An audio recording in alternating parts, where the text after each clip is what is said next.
This is Minnesota's third state capitol building. We had one burned down, and then we rebuilt a temporary capitol, and now this one was built and finished in 1905.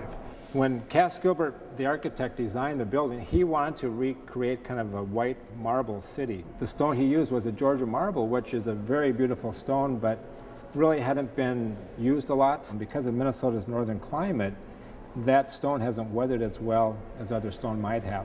This is how Minnesotans saw their history. And one thing you would probably not see in a modern-day capitol is 6 paintings of the Civil War. It's more than just a building. It's like a monument. Not just a beautiful building, a historic building, and sort of a museum, but it's also a workplace. The 3 branches of state government are housed in the Capitol building. The judicial branch has the Supreme Court chambers. House and Senate both have the House chambers and the Senate chambers where they hold the legislative floor sessions. The governor's office, the governor is also located in the Capitol building, as well as the Attorney General's office. We need to preserve this for ongoing generations. It is the seat of government in Minnesota, and it's a building that you could never replace, and so you need to take care of it. What are the current problems this building faces? It's really, primarily it starts with age. It's a building about 106 years old or so, 7 years old at this point. There's still a lot of mechanical systems that are several decades old, so they're not efficient. That's kind of original equipment from 1940. We've added new motors and some drives to it, but other than that, everything's original on it. A lot of the parts of the building have been repainted over time.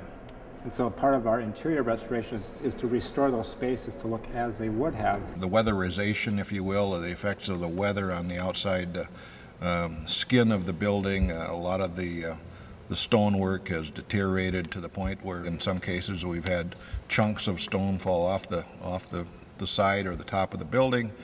If you look behind you, the ceiling is all tore out because the rain leader leaked. It rusted from the inside out. They had a cloud like actually within the rotunda there because it just got so steamy and so hot. You get humidity that causes damage like that. And then frankly there's even life safety issues that are not built into this building that were in fact, that would in fact be built into a newer building. There's a whole spectrum of things that need to be attended to here. Eventually it's $250 million, and I think we're winning people because they do see all the work that's going on. I think the only issue is, are we only going to do this, or are we willing to have a larger bonding bill taking on more debt? So we did have a bill this year that would have funded $221 million to get the building back in the shape that it needs to be, and have it brought up to what it needs to be for the next 100 years. We had some Democrat votes, but they intentionally, there's really no other explanation, they intentionally took the bill down so that we wouldn't have a victory. I guess. I don't know why they did that. It was not perfect. There were things that I wasn't happy about. It had no housing in it. At a time when we have desperate needs for people who are homeless, we need more affordable housing. We didn't get any in there. Shouldn't you have brought more Democrats in on the writing of the bill to make sure this is a bipartisan bill and make sure you have their support? They had input in the committee process.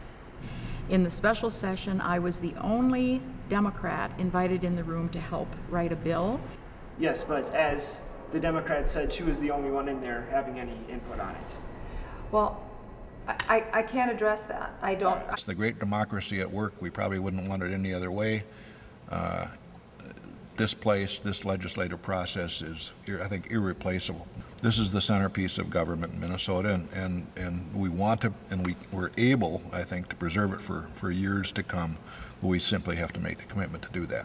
It's going to be our fault, quite frankly, if the building is not restored so that it can be used and enjoyed by the people of Minnesota for the next 100 years. That's one of the goals, is to make this a functioning building for generations to come, because it is one of the premier state capitals in the United States. We now have sort of a moral obligation. And I think at the end of the day, I think both the legislators and the public understand that we need to have that venue. They can do it via internet now, they can do it via phone calls also, but there still needs to be that place where we can come together as a people and really argue about And ultimately, at the end of the day, not only argue, but come together and decide what are our goals as a state, what is the future going to look like for a state, and how are we going to get there, and how are we going to get there together. And that's what this place really does provide, is a place for us to all sit down and have that conversation.